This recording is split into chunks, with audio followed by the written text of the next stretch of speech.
আলোচনা শুরু করার আগে আল্লাহ রাব্বুল আলামিনের দরবারে অসংখ্য অগণিত শুকর আদায় করি যে আল্লাহ তাআলা আমাদেরকে মুহররম মাসের প্রথম মাসে আল্লাহ তাআলা আমাদেরকে আসার বসার তৌফিক দান করেছেন। এই জন্য সকলেই অন্তর থেকে শুকর আদায় করি বলি আলহামদুলিল্লাহ। আর এই মাসসমূহের মধ্য থেকে প্রথম মাস হলো মুহররম মাস। আল্লাহ রাসূল সাল্লাল্লাহু আলাইহি ওয়াসাল্লাম হাদিস শরীফে ইরশাদ করেছেন, ইংরেজি মাস, বাংলা মাস বা অন্য কোনো ভাষায় যদি বার্ষিক মাস গণনা করা হয়,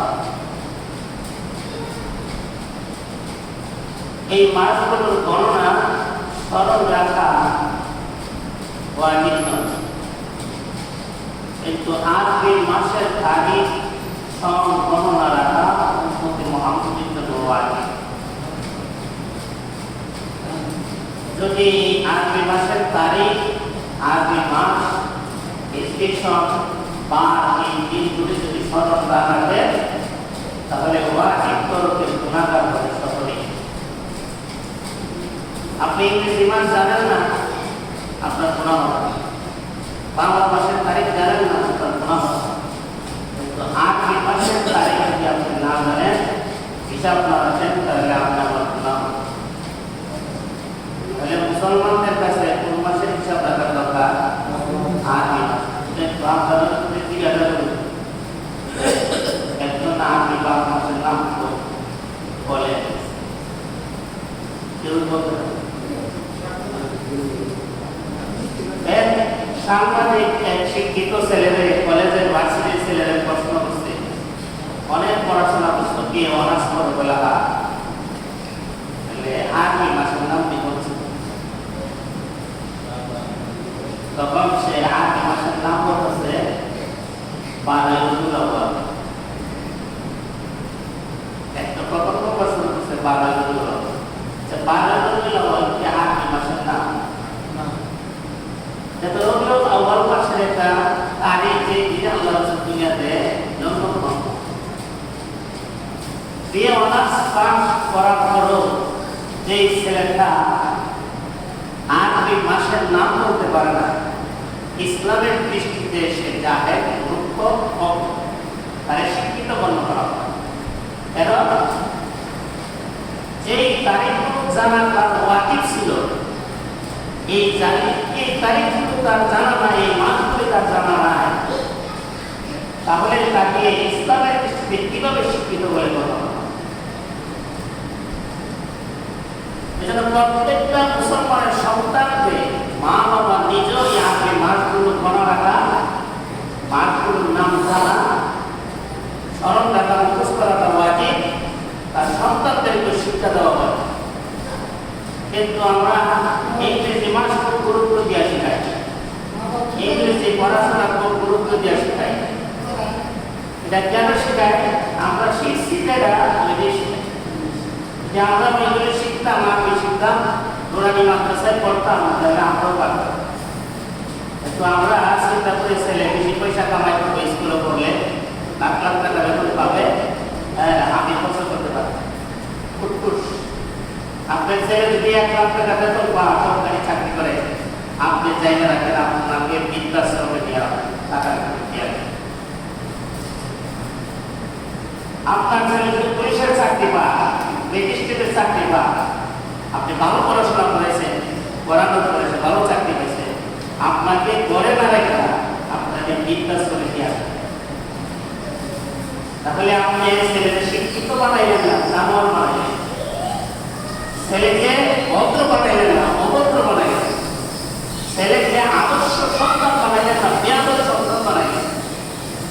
যেই শিক্ষা তার মা বাপকে তার নিজের বাড়ি থেকে তারায়া বৃদ্ধাশ্রমে নিয়ে আসতে বাধ্য করে, এমন শিক্ষা রেখে এমন শিক্ষা সিলেবাসের উপর আমরা পুকুরি করি। আমরা এই জাতিকে শিক্ষিত করে বিশ্বাস করতে রাখি, কিন্তু এই জাহেলগুলো মূর্খগুলো আমাদের দিকে আন্দোলন করে বলে মাদ্রাসায় পড়ুয়া ছেলেগুলো সন্ত্রাস হয়, তারা জঙ্গিবাদ হয়, তারা বেয়াদব হয়।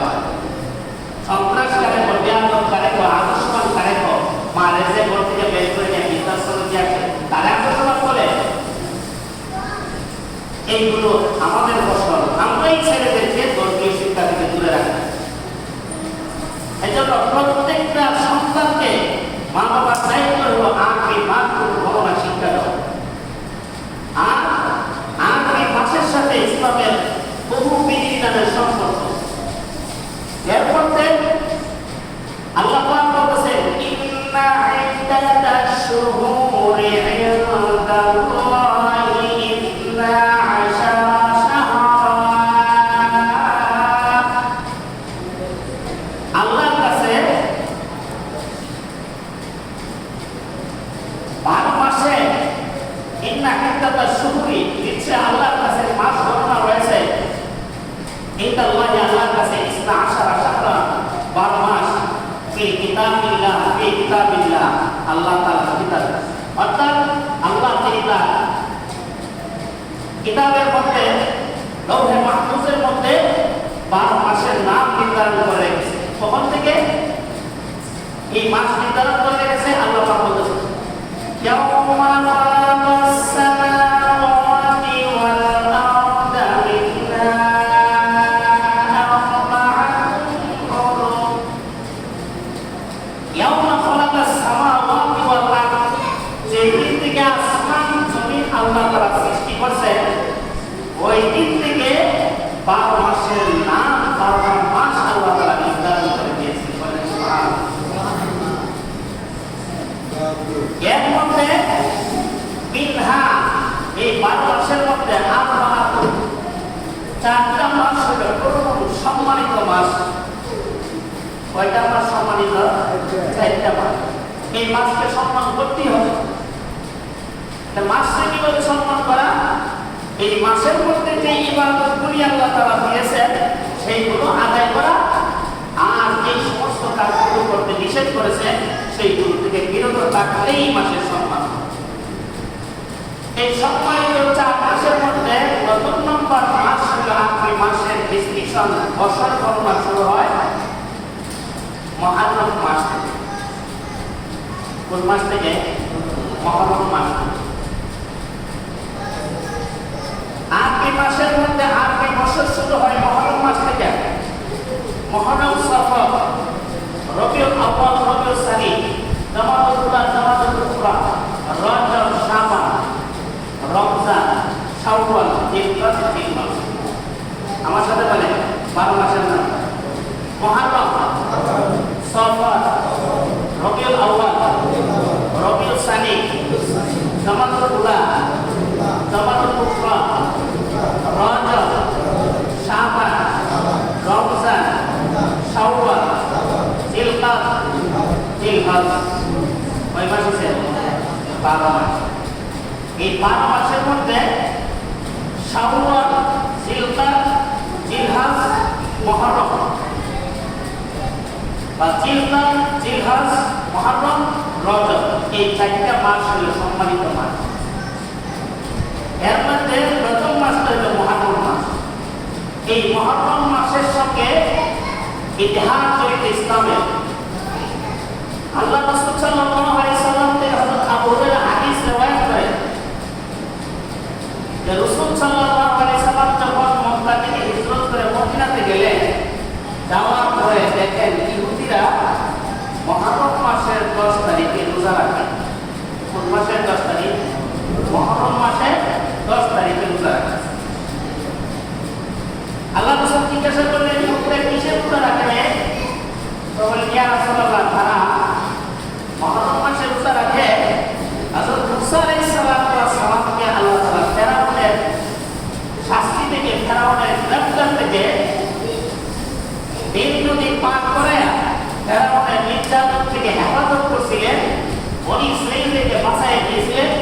এই জন্য ইহুদিরা যেহেতু মুসা নবীর অনুসারী, এই জন্য তারা শুকরিয়া আদায় করতে গিয়া তাদের ভাই মুসা নবীকে আল্লাহ তাআলা এবং 6 লক্ষ লোককে ফেরাউনের নির্যাতন থেকে বাঁচানোর কারণে এই যে শুকরিয়া আদায় করে তারা রোজা রাখে।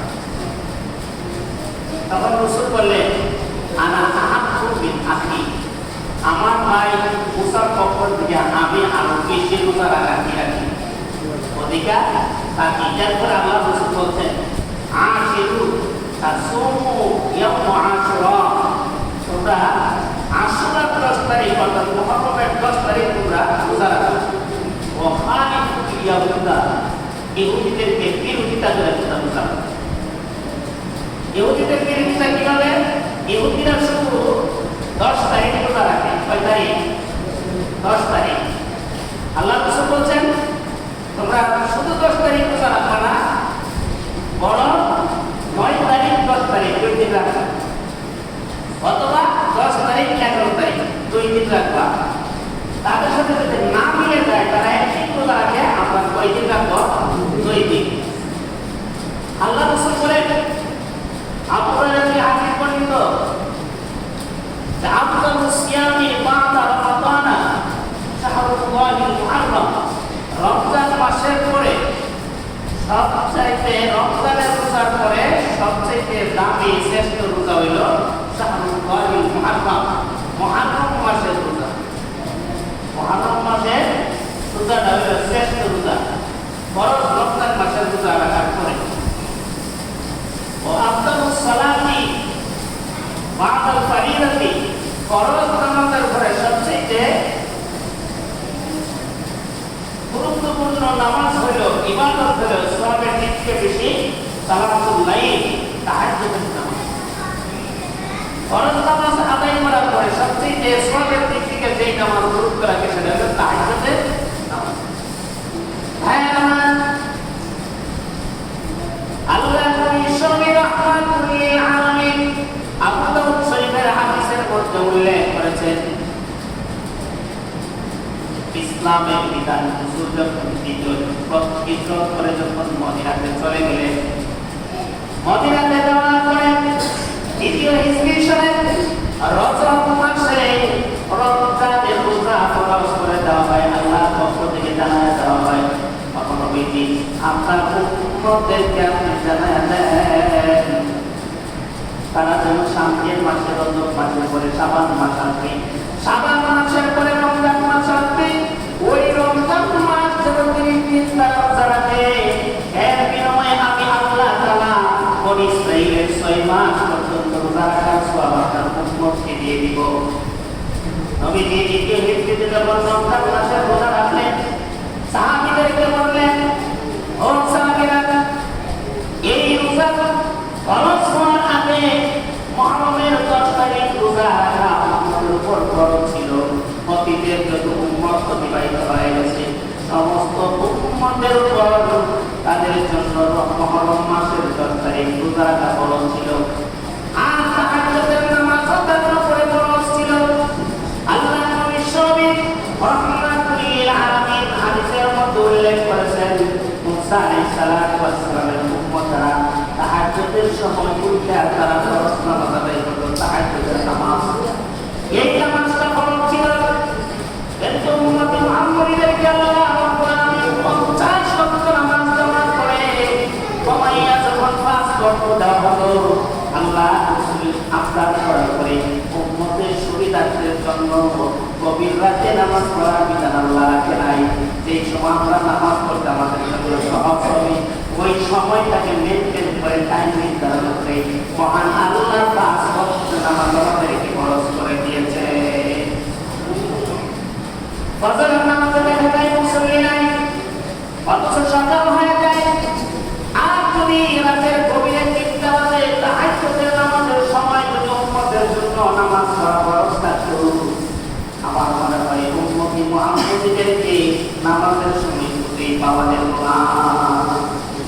আমরা তো উম্মত, আমরা যেই বলছি মুসলমান, আমাদেরকে রাত 3টা বাজে নামাজ পড়ার জন্য একজনকেও পাওয়া যাবে না, কিন্তু রাত 3টা বাজে মেসি, রোনাল্ডো, রেভালডো, আরো কত সাকিব, এই সমস্ত ফাউলদের খেলা দেখার জন্য রাত 3টা পর্যন্ত আমরা জাগ্রত থাকতে পারি। আমরা কত পবিত্র উম্মত! আমরা নিজেদেরকে নিজেরা ধ্বংস করতেছি, বুঝতেছি না, মনে করতেছি জীবন পাইছি তো চলতেছি, একদিন দুনিয়া ছেড়ে চলে যাবো, হিসাব হবে না। আল্লাহ রাসূল বলেন, প্রতিটা সেকেন্ডের জন্য তোমাদেরকে হিসাব দিতে হবে। সেই দৃষ্টিকোণ থেকে আল্লাহ পাক সময়ের হিসাবের জন্য 12টা মাস নির্ধারণ করলেন, 8 মাস। এই মাসের মধ্যে সর্বপ্রথম মাস হল মুহররম মাস। আল্লাহ রাসূল বলেন, কেউ যদি মুহররম মাসে 10 তারিখ, 11 তারিখ বা 9 তারিখ, 10 তারিখ রোজা রাখি, আমি রাসূল আশা রাখি মহান আল্লাহ অতীতের 1 বছরের সগীরা গুনাহ মাফ করে দিবেন। আর আজকে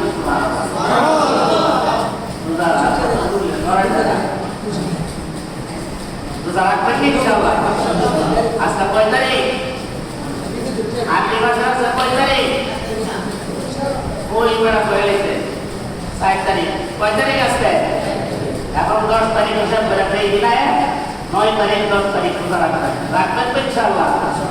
বাকি হাসান হুসাইন ভাইয়ের সহিত পানির প্রিন্সিপাল একদম দিয়া, হ্যাঁ, হাই হাসান, হাই হুসেন, আবার গাড়ি গাইবেন, গাড়ি গানা, আরে আমার গাড়ি গানা গাইতে গাইতে কোনো প্রচেত আছে। আল্লাহ তাকসানেরো এটা মানে কয় বুঝতো না, কয়েকবার ট্রাই করছিলাম, এই জায়গা গায়া আর 5টা কিছু জোগাড় আছে, এই যেভাবে নাম গাড়িল। আল্লাহ রাসূল বলছেন, আমার কোনো একজন সাহাবীর নাম যখন তার মুখ দিয়ে উচ্চারিত হবে, সঙ্গে সঙ্গে তাকে রাদিয়াল্লাহু তাআলা আনহু করতে হবে। এটা আমার সাহাবীদের অধিকার, তা পাও না। আল্লাহ তাআলা নিজেই শিক্ষা দিয়েছেন, রাদিয়াল্লাহু আনহু ওয়া রাদু আনহু। আল্লাহ তাআলা তাদের প্রতি সন্তুষ্ট, তারাও আল্লাহর প্রতি সন্তুষ্ট। আল্লাহ তাআলা বলে দিয়েছেন সাহাবীদের নামের শেষে রাদিয়াল্লাহু তাআলা আনহু করবেন। রাসূলের দৈহিত্র হযরত হুসাইন রাদিয়াল্লাহু তাআলা আনহু নিজের আপন কন্যা সন্তানের পুত্র হযরত হুসাইন রাদিয়াল্লাহু তাআলা আনহু, যাদের নাম উচ্চারণ করলে সম্মানের সহিত রাদিয়াল্লাহু তাআলা আনহু বলতে হয়, সেই জায়গায় আমাদের দেশের তথাকথিত ভক্তগত ভালো গায়ক রাজা তারা করতেছে হাতে এইভাবে নাম দিয়ে অবস্থা করতেছে। রাদিয়াল্লাহু আনহু তো উচ্চারণ করেই না, বরং সাহাবীদের নামকে অসম্মানের সহিত না। ইসলামের সাথে কোনো সম্পর্ক নাই।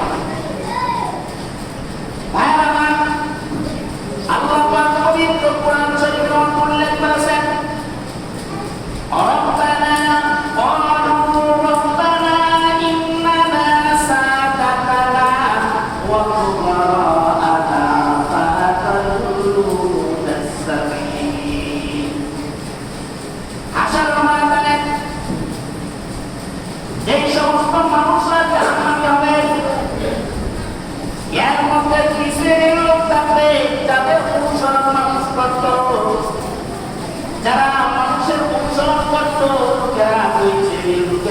অভিযোগ করবে, এক শ্রেণীর লোক করবে, রব্বানা সাদাতানা, হে আমাদের রব, আমরা আমাদের নেতার অনুসরণ করতাম। তাদেরকে যখন জাহান্নামে নিক্ষেপ করা হবে, যারা উল্টায়া এই আয়াতের ব্যাখ্যার মধ্যে উল্লেখ করেছেন, যারা জাহান্নামী হবে, একজন খাবার পাঠানোওয়ালা যেমন মুরগিকে পোনা করার জন্য, মাছকে পোনা করার জন্য যেমন উল্টায় পাল্টায় তাকে বাজি করতে থাকে কড়াইয়ের মধ্যে, জাহান্নামের ভিতরে জাহান্নামীদেরকে এইভাবে উল্টায় পাল্টায় আল্লাহ তাআলা বাজি করাবেন, তাদের পাল্টাবে। এমন পরিস্থিতি জাহান্নামীরা যখন তাদের দৃশ্য দেখবে, এইরকম সাক্ষী হবে, তখন তারা ভাববে আমরা তো আমাদের নেতাদের অনুসরণ করতাম, নেতারা আমাদেরকে আপনার রাস্তা থেকে আমাদেরকে সরায়া তাদের পিছনে ঘুরাইয়া করে আমাদেরকে গুমরাহ করেছে।